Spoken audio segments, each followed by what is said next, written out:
A very warm welcome to the new episode of Ink and Insights. This is your host, Sumit Sharma Samir. If you are interested in listening to the world class contest along with Nepali entrepreneurs, please subscribe to my channel. Today's my guest is Sanam Sherpa. Sanam is a co founder of a NGO, Small World, an organization that primarily works on the education for children. She was recognized as top 5 women remarkable female leaders by Obama Foundation on International Women's Day of 2024. On July 2024, she was also chosen as 50 Visionaries Leaders by Vital Voices, an organization founded by former US Secretary Hillary Clinton. Ms. Sanam was also named one of the 30 iconic Nepali women in March 2023 for her efforts in protecting girls at risk of abuse, trafficking, and lack of education. In today's episode, we'll delve deep into her work and life. Sanam, welcome to Ink and Insights with Sumit Sarmasari, and thank you so much for your time. Thank you, Sumitji. Thank you so much for having me. I'm really excited to be on your show. Thank you. Sanam, in 2024, you were honored by the Obama Foundation for your services. What does this recognition mean to you and to your work? Okay, so that recognition, it just not just for me, but it's for every single Nepali girl and woman who is striving to be in a classroom or to be treated as just as normal as another human being. So it's a recognition for all of them, and it also is like a message that if you are determined to something and you work hard for this day out and night every day, you get there. It takes time and you get there, and the works that you do and the small changes that you make in people's life doesn't go unrecognized, Right. and the change is real. It's slow, it's small, but it's real. So it's a Right. especially for a girl that came from a small mountain village, seen as unworthy of education, and all the stereotypes that I we as a Nepali girl go through. It's a huge opportunity and also example, I think, for the people like me, to see themselves as far as they can dream and can dream as big as they want. Sanam, how did you find Barack and Michelle in person? What did they say? What did they tell you? Um, I think like our image of President Obama for everyone is a person with very intelligent person with very kind heart, and that's how exactly I found him. Very nervous first, right? You like that's normal. Just got very nervous to meet Sure. him in person, but he just made us everybody feel so comfortable in that room, and most importantly, even sitting next to world's one of the most renowned powerful leader of our time, he made us feel like we are also leader, and the changes that we make actually is impactful. So I think that personality of him is like very empowering, very positive. And I have met many people, but also I have experienced that when you talk to somebody, usually they have answers ready, like they listens to you and they respond to you. And with President Obama it was very different. He looked into the eyes, he listened to the issues that we are talking about, he thought about it, and he gave specific like solutions or ideas, or we brainstorm together. So that's how he is. He wasn't just like passing the question, just like got it and then gone. So he actually took time to listen and came down to our level and thought about it and talk about it the way that we understand. So that was Yeah. very humbling, and very it changed my perspective on how powerful people are, or how people when they get up there they changes. So it just changed my perspective on that. And with Michelle Obama, I haven't met her in person, but we have like online mentorships, online talks that we do. And she's equally powerful. She's very true to herself. She is like an open book to everybody. and very authentic self and very powerful in her words and actions. Right, right. Someone tell us about yourself, your childhood, the place you grew up, your school, your family. Oh, that's a lot of question at once. But I was born in Everest region, a Hmm. beautiful village called Takshindu.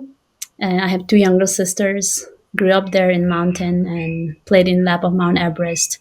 Um, as beautiful as it is, also it's very complex. Hard to reach there. The schools are far.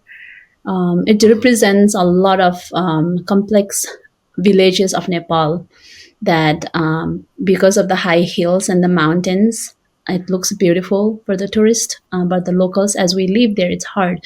And because of altitude, also it's complex. The agriculture is our main thing that we do, but you cannot grow so much. So life is both a mixture of beauty and the complexity. Grew up with that, and two younger sister, we grew together, and lots of things happened in life I wasn't prepared for.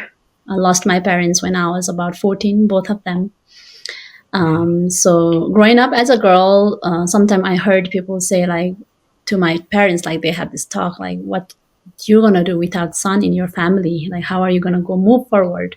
As a child, I didn't really pay attention to what that even mean. But Mm, when I lost them, then I became an orphan girl. And that really opened my eye on how what kind of society that we live in, like how people perceive that. true.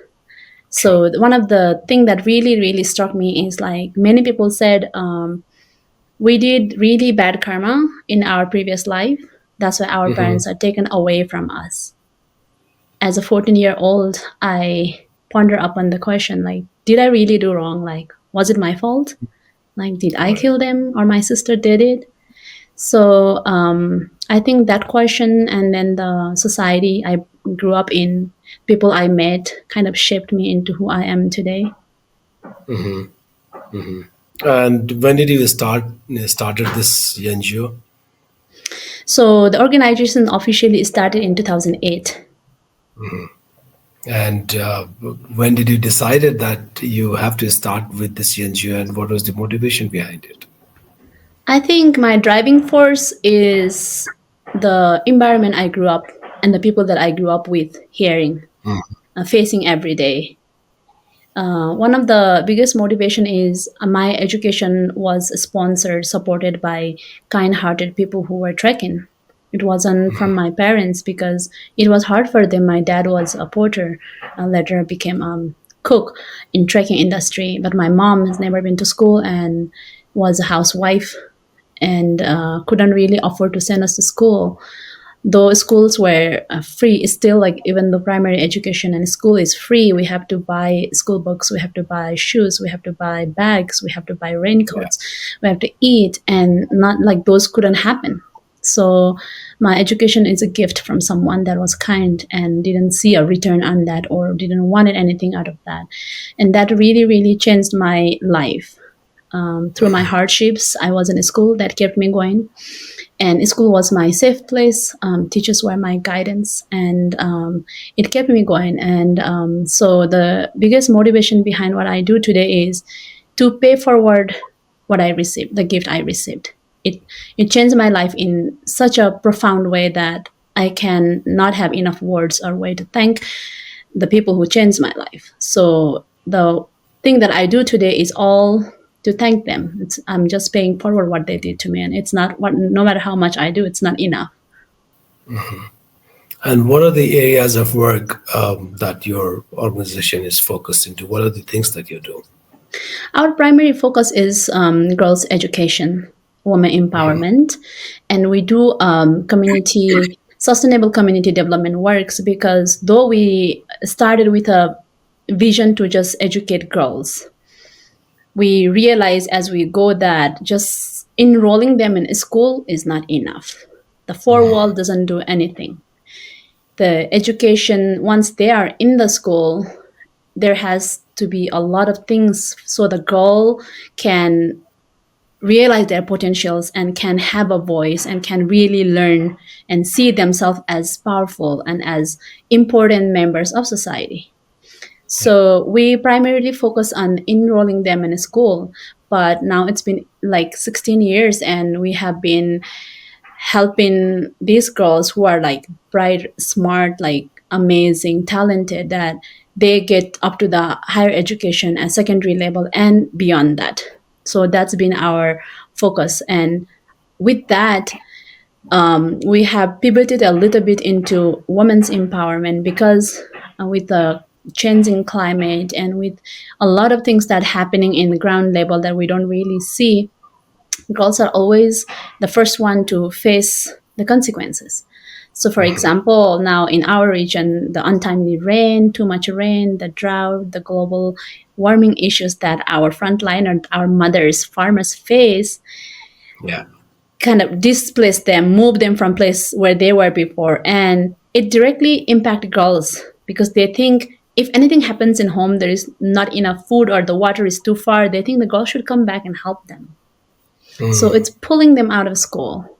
And we are trying to encourage the mothers with the help of agriculture expert and greenhouse support and better farming techniques to cope with the changing environment, that we provide them this training and help so that the girls can continue to be in school like the 12 magical years and beyond. तिमीसँग अब धेरै time छैन है बिहे गर्नु छ भने गरिहाल नत्र घरबाट मलाई अन्तै बिहे गरिदिनु भर्खर 3 वर्ष भयो एमबीबीएस जोइन गरेको 5 वर्षको कोर्स हो के भो अचम्म छ एक्सक्युज मी सर मेरो 5 वर्षको कोर्स 3 वर्षमा सकाउन मिल्दैन गेट आउट हेलो के सोच्यो त के सोच्ने मैले प्रिन्सिपलसँग पनि कुरा गरिसके 3 वर्षमा पनि के हुन्छ 3 वर्षमा के भयो भाइ ल बस साउजी एक कप चिया कसले भन्यो 3 वर्षमा केही हुँदैन भनेर यो हेर एलआईसी नेपालको धनवृष्टि योजनामा 3 वर्षमा पैसा फिर्ता हुन्छ ए हो र जीवन बीमाको साथमा धनवृष्टि 3 वर्षमा एलआईसी नेपालको धनवृष्टि योजना LIC Nepal. And it's been, as you just said, that it's been 16 years that you have been working on this area. What are the shifts or fundamental changes that you have found in this 16 years' time? Well, it's been a lot. It's been very challenging because like we try to do things and it's like the shift is so slow that sometimes it's disheartening. Sometimes it's like, am I even doing it? Like am I even changing anything? Right? You question yourself, right? Right. It's very slow, but like the main achievement of ours that we see today is the girls that started as orphans with us, the girls that started as like vulnerable, that maybe like looked down upon, where today do like taking classes for the girls similar to them. They are mentoring them, and they are sitting in the parent-teacher meeting, helping mother to understand the value of education of her children and helping her to communicate with teacher, where the mother always sees herself as uneducated. Like, I don't know what teacher is talking. I don't know why the education is important. I don't know why my kid has to go to school every day, not once a week or like twice a month. So, to make those communication, these girls are actually helping. And those I see as a big achievement. Most of our program in the small world are also led by our own girls. So now I see these girls in those platforms where they can make changes and they can see themselves as an important person, like playing important role in an organization and making policies. So those are some of my achievements, but also academically, we have around 250 girls in university in Kathmandu and in Solukhumbu. And they're studying medicines, they're studying law, they're studying computer engineer, and they're studying like all sorts of things. So that is my our organization's achievement so far, that we see in Solukhumbu. Maybe like next 10 years we'll have number of powerful girls in powerful positions. Wonderful, wonderful. And have you also witnessed some of the changes in the perception of society as such? I mean, when you started 16 years ago, perhaps it was different, and over a period of time, it must have changed. What's your thoughts on that? So we haven't done very like detailed surveys on this and that, all of that, because our main focus is to make sure that girls are there. They're not married when they're in grade 11. They're not pulled out of school. They're not sent to do job and work and all of that. We have been focusing mostly on that. But on parents' side, we hear a lot that once you see someone from your own village working in the health post as a nurse or in charge, people have to listen to her. Doesn't Yeah. matter whether he is the mayor of the society or whoever. When they get sick, she's the one performing her thing, and people have to listen to her. And she's in a power place of authority. And when they see that, and when they see this woman like leading trekking groups, this girl who was like little and like nobody saw her, now she is visible and she's Yeah. earning. And that is a big shift from where she started to where she is today. And I think by showing those role models, it's slowly changing the perception that girl can do something and she can actually be a very active member contributing in the economy of the family. And she can make her choices and she can lead the life the way she wants. And also for many, one of the most common thing that we encounter is like when the girl is about in grade 11, after grade 10, everybody thinks she should get married and all. So in grade 11 and 12 period, like even during the Sai holiday, the girls go to home and they get married. They're not even Yeah. told. They're not prepared. They have no idea. And those like we teach parents like it is illegal. She's underage. She can inform Exactly. police. She can take legal actions on this. So you have to wait until she's ready. So this communication is kind of like sensitizing the whole community. Oh, it's illegal. Okay, she is too young. We cannot do it. Like we cannot force her because we respect our parents. Like the culture is such that we listen to them, whatever they say, like whatever decision they make for us, we always take it as positive. And Yeah. sometimes like people have parents start thinking, oh, like it's wrong. I should wait. So that change we see a lot. Like now, like the forcing marriage at 11, grade 11, 12 is not as common as it was before. Still, they do ask, when are you getting married? What are you doing? Like, you have studied for 12 years. What more is left to Right. study, right? Right. Right. I mean, despite that, I mean, it's an enormous change that they're not forcing their kids to get married at the earliest, right? So that's a big achievement. Congratulations on contributing to the perception of society Thank towards you. that goal. What are the biggest hurdles Saddam has felt, or over a period of time in the process of while implementing these projects? I think the biggest one is the mental shift on how our community, our society, our people perceive women, girls. It's hard because like this, it's like centuries old, right? It's been within us for so long that we see them as secondary. Like even like you and I say like no, no, no, we are equal, we do equally. But like when it comes to gender roles, when it comes to societal norms, when it comes to family thing, and then like economic empowerment, we always there is always a little gap. Okay, it's within us. No matter how much we advocate for it, it's there. So it's hard to see that completely gone. It's hard to mitigate that gap. Even the educated ones, for them, and they have to fight multiple wars. Like they have the war with the family that I want to be in school, I want to get education, and then like after they get education, they're like I have to do the job because it's a good offer for me and I can earn. And then she has the challenge of mobility. Like, let's say in Kathmandu, you found the job, but then you have to ask your brother to drive you. Okay, you have to ask your father to drop you, and like Yeah. the mobility, like they don't just nobody tells them to like go get a bike or learn the motorcycle and get the license and do your job. They don't encourage her. So the support and then this mental shift is still to see women as, oh, you cannot do it, maybe you need my help. So like that is still hard to change. Like 8 Yeah. o'clock you have to be home, It's not search for the sun, right? You can do whatever you are doing, come back when you are ready, right? But Yeah. that little mental shift, I think, is it's a biggest challenge for me. And these days, Sanam, you must have felt it. A lot many young people are leaving country to explore their career overseas. As a young entrepreneur and leader yourself, how do you feel about this situation, and what can we do to sort of, from our own capacity, to kind of convince these masses that there are opportunities at home as well? It is very unfortunate, and it is very sad that we see this and we're living in this period right now. But I see there are a lot of other factors contributing to this unstable politics. Like that's one of the major here, I think.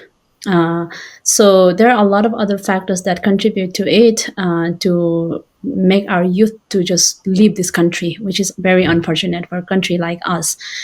I think like best we can do is not to just seek opportunities but create opportunities for the youth. We should look at change the perspective of how we're like we don't have any opportunity in this country. We maybe should create some opportunities, and we are very good at describing problems, like just like I said, like there are so many other factors contributing to it, like no job, like no good education system, like no security, no investment. But we can always ask the question, what can we do about it as a person? So Yeah. maybe that's our answer. Maybe that's where we will find the answer about why do we have to stay back? Why do we have to be aware of the situation that in long term it's going to impact every single person in this country, from government Yeah. to like schools to colleges to hospitals to every sector, like every sector, agriculture to everywhere. So I think we should try to find our answers in the questions that we ask every day, that we describe very Yeah. eloquently every day to everybody. So those in there, I think we'll find our answers to stay back. Yeah, Sonam, how has your own leadership style evolved, as you have worked on this cause? And what advice would you give to young leaders in the same space? Um, for that, I think it's hard for me, even because growing up in this community, this society, to see myself as a leader. Though I say like we are very powerful and all, I still don't see myself as like leader making very much impact. Also, it is because in our culture, the self promotion is very, very um, not encouraged. But what I do is based on my values, my ethics. The compassion action, like compassion in action, is my principle, and also the believe in hard work and the continuity of your work. That's how I believe. Everything that I do, I work hard for it, and I believe that I can do it. So, but it's like continue. Like you cannot like give up. You cannot give up right there. Like it doesn't change overnight. Like you want to see this children's life change from this to that. It's like from point A to point B is not like it's decades. It's That's how long it is, and you have to be patient about it. And I think leadership is like my leadership still is very much based on unlearning the things that I have learned before and relearning the things that I'm seeing every day, and evolving into a different person than what I used to think of myself, what my society used to think of me and every girl here. So it's a continuous process, Sumichi. I haven't yet mastered, and I don't have a like concrete advice like do this, it works. But I believe hard work and the you believe in yourself, right? So believe in yourself and believe in your own potentials and have that confidence to go out and act on it. Yeah. Sonam, we also discussed this earlier as well. I mean, it's not about self propagation or telling about what you are doing. In fact, it's about sharing the positive compassion that you carry within yourself to the outside world, to the society, to tell them to sort of, through the examples, navigate through that there are possibilities that we might want to work in this way that could contribute to the larger good of the society. So it's always good to to share the positivity, in the world that's so much dominated by negativity all around. So I think perhaps you rightly pointed out your commitment to the values that you carry and the kind of person you are, is perhaps the elements of leaders. So tell us, what are your goals for the next 5 years in terms of empowering girls and women? So for 5 years, I think every girl that's right now doing their bachelor's will be in some sort of leadership positions. And no matter whether they're doing medicines or engineering or technology, I want them to be representing every other girl who is supposed to be there but isn't there because of like the factors like poverty, because of the factors like the gender discrimination. So I want them to take their positions and like speak on behalf of the rest of the girls that are not there.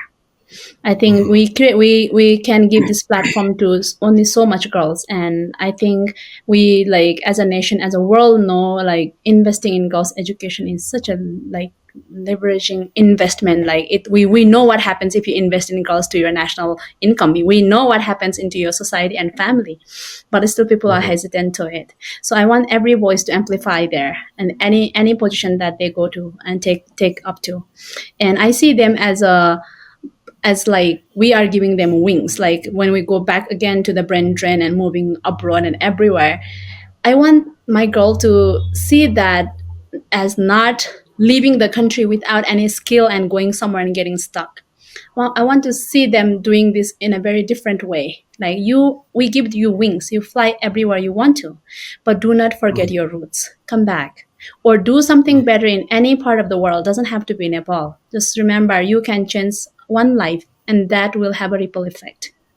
So if they carry that value and if they carry it forward, I think that will be my achievement, and that will be my goal for not only next 5 years, but as long as I work, as far as I work, and any spot that they can work on people's human right or compassion or like changing people's life, they should act on it.